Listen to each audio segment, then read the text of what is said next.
एक ऐसी नगरी के बारे में सोचिए जिसमें 9 लाख से भी ज्यादा महल हों, वो भी सोने और हीरो से जड़े हुए।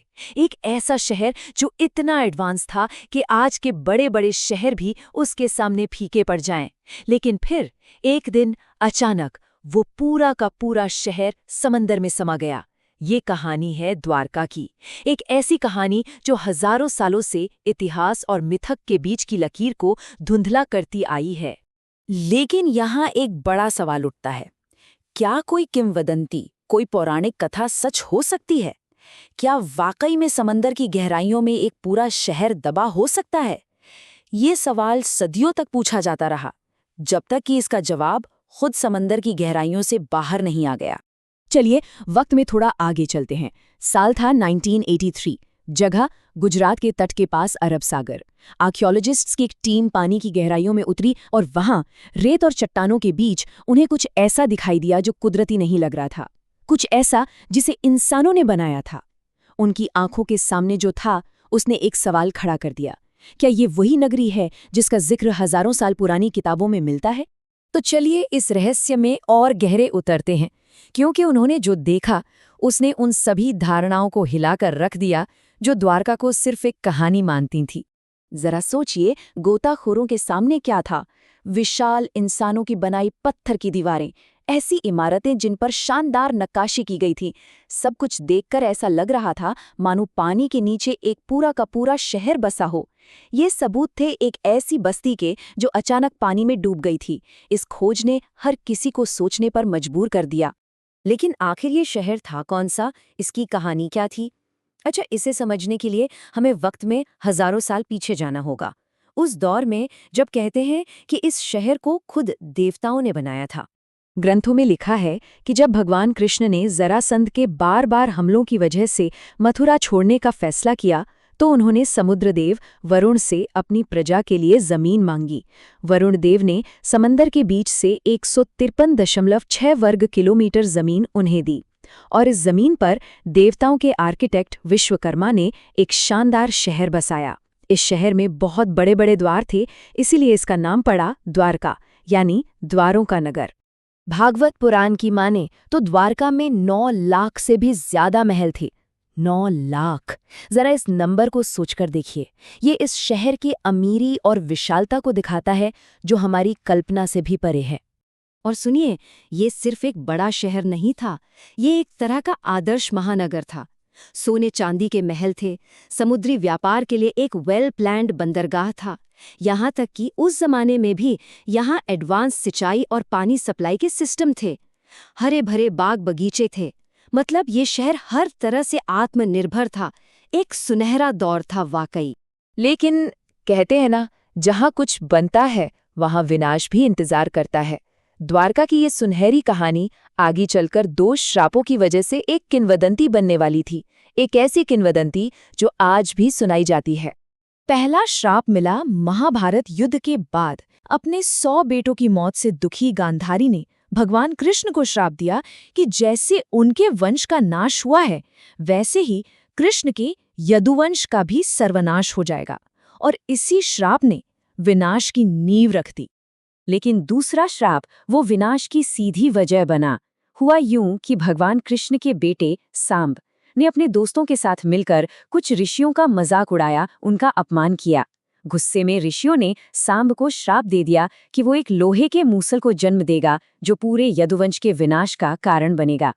और फिर एक एक करके वो भयानक भविष्यवाणी सच होने लगी। सबसे पहले सांब ने वाकई एक लोहे के मूसल को जन्म दिया। उस मूसल को खतरनाक मानकर उसे पीसकर समंदर में फेंक दिया गया। सबको लगा खतरा टल गया, लेकिन नहीं, उसका एक छोटा सा टुकड़ा एक मछली ने निगल लिया और वही टुकड़ा एक शिकारी के हाथ लग गया जिसने उससे एक जहरीला तीर बना लिया। समय बीता, यदुवंश घमंड में चूर हो गए और एक दिन नशे में उन्होंने आपस में ही लड़कर खुद को खत्म कर लिया। और आखिर में भगवान कृष्ण के इस दुनिया से जाने के बाद वो भव्य द्वारका नगरी पूरी तरह समंदर की लहरों में समा गई। तो वो सुनहरा अध्याय खत्म हो गया। द्वारका अब सिर्फ किताबों के पन्नों में एक याद बनकर रह गई। पर क्या ये कहानी का अंत था? नहीं। चलिए अब वापस 20वीं सदी में आते हैं और देखते हैं कि इस खोए हुए शहर की सच्चाई को खोजने के लिए क्या कोशिशें की गईं। ये खोज दशकों तक चली। 1963 में पहली खुदाई हुई, फिर 1979 में डॉक्टर S.R. राव ने भारत का पहला मरीन आर्कियोलॉजी मिशन शुरू किया। उनके लिए ये सफ़र आसान नहीं था। वैज्ञानिक समुदाय उन पर शक करता था, पैसों की कमी थी, लेकिन उन्होंने हिम्मत नहीं हारी। बाद में 2000 के दशक में हाईटेक सोनार टेक्नोलॉजी का इस्तेमाल हुआ और हाल ही में 2024 में प्रधानमंत्री नरेंद्र मोदी ने खुद इस जगह पर एक प्रतीकात्मक गोता लगाया।